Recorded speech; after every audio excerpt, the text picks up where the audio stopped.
Hello everyone, this is Jannick. Deep dive about my role on the projects we have here at Vizlab Studios. So my title is creative producer. It's very important to state that I am not an artist. I support the artists in their development of concept art and do a lot of world building along the way. But I don't draw or make sketches or 3D or anything along the way. I have a background as a game designer, so I support with a lot of creative input along the way, and I'm dividing this presentation into the division between creative and producer. So the creative aspect of the role of creative producer, I've divided into vision, brainstorm, and game design. So the vision part is, of course, knowing the vision of the client and make sure that all the work that we do in the team is directed towards this vision.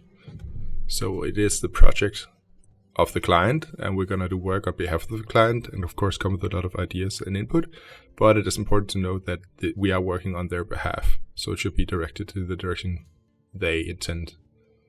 So I'm the internal vision holder as well, and keep reminding the different artists that these are, for example, the pillars for this IP. So this is going to be what we're focusing on, and make sure to keep hope, frontier, and space in mind. I'm also constantly aware of where we are in the process. So are we making key art? Are we exploring ideas for new biome? Are we making call-out sheets? Because the process is very different, and the feedback we're looking for along the way is very different, and the input we can give. The brainstorm subject here is that I, of course, help generate a bunch of new ideas along the way. Again, I do not draw them, so I just come with input for the artists to try out. If they're stuck on a concept, they don't know how to further develop it, I can brainstorm a bunch of ideas with them and help come up with some solutions they can try to visualize. That also includes a bunch of research, gather a bunch of references, and it's very important that I'm game literate and know about how other games solve similar problems. So know, for example, that the references for this IP was Deep Rock, Borderlands, Cycle Frontier, and Destiny. So I gotta know what these games are all about and how they solve their problems, and then how this IP can differ from those, or what inspiration it can draw that makes sense. And then the last one is game design. I'll make sure that the concepts are functional and make sense. And I give some design feedback to the artist, not art feedback. The art lead will do that. I'll give the feedback from kind of the player perspective and the game designer as a perspective to make sure that this is concept design for games. So it should always be aware that there's someone who's going to be playing with these in these worlds, and how are they gonna feel playing in there. So for example, in the concept here, that is part of the way when Andreas was doing it, he had some cars parked here, and we had a lot of talk back and forth that it should we have this frontier western vibe, so it should sort of simulate horses. They should ride on, like everyone in one car, they should have each their own kind of speeder thing that could kind of simulate horses as well, and that could also be a thing that the players could customize as part of this games as a service and kind of online living game experience. So we gave each character here, both the guy fixing up here and the lady sitting here on the bike keeping guard, kind of a speeder bike to simulate that kind of Lone Ranger on a horse kind of feeling. So the other aspect of creative producer is producers, and a big part of that is facilitating, keeping track of the contract, and communicating with the client. So regarding the meeting facilitating, I'm the one with the agenda to make sure that we kind of get through all the concepts we need and get all the feedback we need. and also being the moderator of that. So make sure we keep time and we get through everything we need. Make sure the ball is not dropped as well. Sometimes we might go down a rabbit hole and trying to like fish us back to get on target, or try to focus up along the way. Or if someone mentions something vital, I'll make sure to, of course, take some notes and make sure to further elaborate if we need on that, or at the meeting, or maybe at a later meeting. So I'm also the one inviting to all the meetings, doing all the administration with that, taking all the notes, and then recap those notes later at internal meetings, so all the artists are aware of what was said and what is the primary focus for next client meeting. And then also structuring mirror boards along the way if that is needed. So regarding the contract, I'm also the one who makes sure to match different artists towards what the client might need. So I'll know what are the expectations the client have. Can we handle that at the time they want? To match those expectations, be a part of diagnosing the problem. Do they maybe need more character artists than we thought, or need more environment art?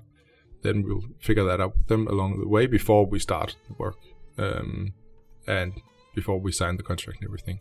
Then once it's signed, then we know what to deliver. I'll know what to deliver, when they need it, also what is expected of us along the way and what's expected of the client, and also I'll be in charge of delivering the final content to the client, either along the way or at the end through Dropbox or whatever tool we might use. Then I'm also in charge of client communication along the way, using Teams or Slack or email or whatever tool we might use, and getting all that information from the client outside of our scheduled meetings, so the artists can focus on their work, and they are active at the workshops, online calls we have with the clients, maybe once or twice a week, and then the rest of the time I'll be the one in contact with the client if they need to get any information across, or we need to get some additional material from them. Then we'll also have steering committee meetings, usually once a month with the client, so we don't bother the artist, or we don't interfere with the usually scheduled workshops to talk about contract stuff or anything like that. So if we need to add more people to the project, or take some people off, or we need to prolong the contract or anything, then we'll do that at the steering committee meetings. So any administrative work that's not project related or work related, then we'll do that outside these meetings. So essentially the main part of my job is to let the artist focus on the art and take care of the rest. So I divided that into client comms, problem solving, and reminding. So regarding client comms, it's mainly what I said before about being in touch with the client along the way, and it's just to keep the artist in that flow state so they can focus on really getting into what they need to do and solve some problems really creatively and create some amazing concepts to share with the clients at the calls we've scheduled. Then I'm also solving a lot of different problems along the way, everything that's not art related. So sometimes the artist might need some new hardware, some software, some kit sets to help them with their work. So I'll make sure to get them what they need along the way. I'm also an administrator on all the software packages we have, so I can troubleshoot if there's any issues, or get in contact with the supplier, or whatever. If there's a problem, the artist should not spend their entire day fixing problems. They should create art for the client. And then I'll help with most of the non-art problems they have, or if I can't help, I'll find someone who can help. That's essentially, it's basically taking care of all the different problems that they shouldn't be focusing on. Then I'll also remind the artists of what we're doing if they lose track, if sometimes they go down a rabbit hole or spend a day really focused on a problem, and then I'll make sure to keep these high-level goals in mind with them. So we have daily meetings on the team, and then if they're doing something where I can see is a bit off, then I'll make sure to, like, if this doesn't tie into these high-level goals, like, is there a good reason for why it doesn't, or like, should we adjust? So yeah, recall this main vision to them and keep that all top of mind. So for this project, it could be, make sure that you're creating a mood shot. We should make sure it's all related. Of the 3 different pieces, there's different scale on them, but it should all kind of fit together in the same world. We have our pillars of space, frontier, and hope. Make sure that they are visible in the concepts you're creating, and make sure that the visual design stays more colorful and vibrant than your usual sci-fi IP. And also the target audience is 16 plus and PC. PC usually means there's nothing stopping the fidelity, so we don't have to create anything for mobile or for some low-end devices that should be able to handle the graphics, so we can just go all in. 16 plus means that we can probably show people smoking or drinking if we need to. We can show a level of violence and everything, and it's not 12 plus, it's not 18 plus, so it has some repercussions to what the concepts can entail. And also the relevant IPs are, for this one, Deep Rock, Borderlands, The Cycle, and Destiny.